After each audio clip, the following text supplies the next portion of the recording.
Do you ever wonder if coincidences exist? I don't think so. Maybe, just maybe, everything happens for a reason. I used to have a quiet life. I was living with my adoptive family, and I had normal school. Even though I wasn't the most popular, I had two best friends, Jessica and Sam. We had an amazing friendship. We was so close. Everything was fine. But then one day, something happened. Something that would change our lives. I was with Sam and Jessica in my house, watching a horror movie.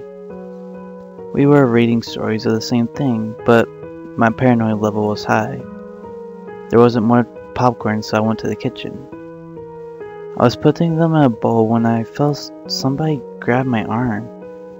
Scared without well vision because the light was off, and with my rationality blocked, I took the first close object to me, and I hit the aggressor.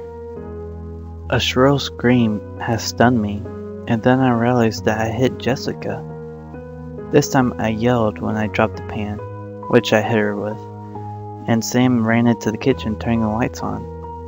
And that was when we could see Jessica, lying on the floor, lifeless, with a trickle of blood in the head. Sam, scared, looked at me, and I tried to explain to her that it was just an accident.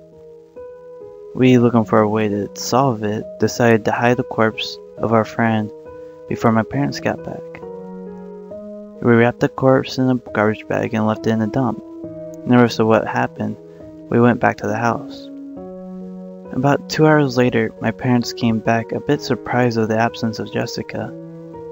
Overwhelmed, I said that she had gone home an hour ago.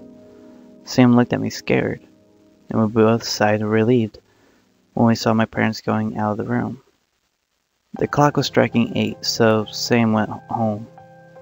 The next day, Sunday, we met again to talk about what happened. She said something was true. We couldn't hide it for too long. For the moment, we decided to not think about it. What a big mistake. Try to run from the problem. Anyway, it was present on us all the time, even if nobody said anything. Our evasive talk gets interrupted when my mother entered my room, with the telephone on her hand.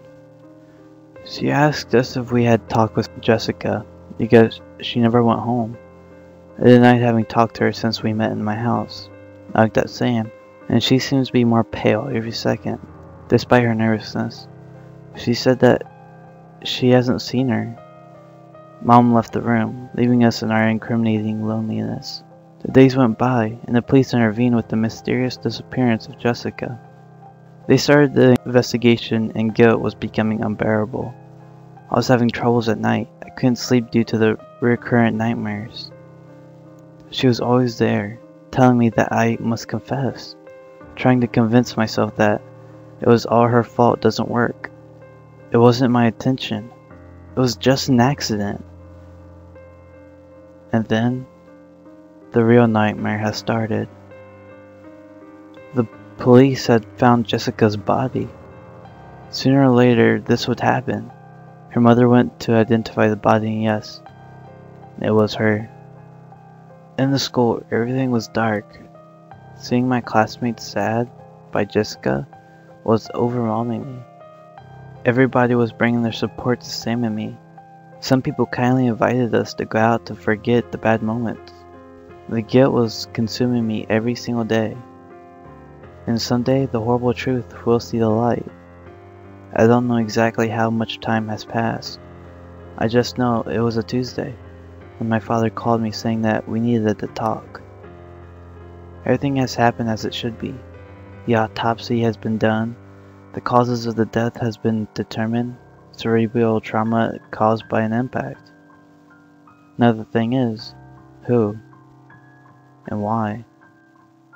The investigation has continued, and it was more difficult to live for me. I couldn't sleep. The guilt don't let me to do it. In the last nightmare, I remember that I've entered my house, and I saw my parents dead, and there she was, Jessica, saying that it was my fault, and I must confess the truth. The police began to interrogate the neighbors, and that's when everything went wrong. The next door neighbor said that she saw two young girls pulling a bag of trash coming out of the next door house. Nervously, I said that I was taking the trash out with Sam, and how there was a lot of bags, so I decided to put them all in one big bag. My father went to check it, and he confirmed that the garbage was intact. They took us to leave DNA samples, and then we returned to our respective house. The next day, I woke up with unfamiliar voices downstairs, mixed with my parents' voices. Apparently, her daughter is accused of manslaughter. She was seen leaving the house with the other girl, carrying the body to where Jessica was. And both DNA are in the crime scene. She should stay for 3 years in reformatory until she turned 18, so we can put her in prison. But first, we should do a psychological check to see if the situation didn't affect her. I didn't want to hear it anymore. I wouldn't go to the reformatory. It wasn't my fault, it was an accident. I decided to escape. I ran to the kitchen, took a knife, and saved it for safety. I don't want to go out unarmed. I noticed that the police saw me, so I ran to my bedroom again, and I stuck the door. They started to hit my door. I grabbed my backpack, and I started to save some clothes. I've placed a small quantity of clothes and some money, and I put them in a hoodie. The door went down and the police was trying to find me. Desperately, I jumped through the window, hurting me with the fall. I didn't care though, and I started to run. Sorry Jessica, sorry Mom, sorry Dad. Sam, wherever you are, I know that someday we'll meet again.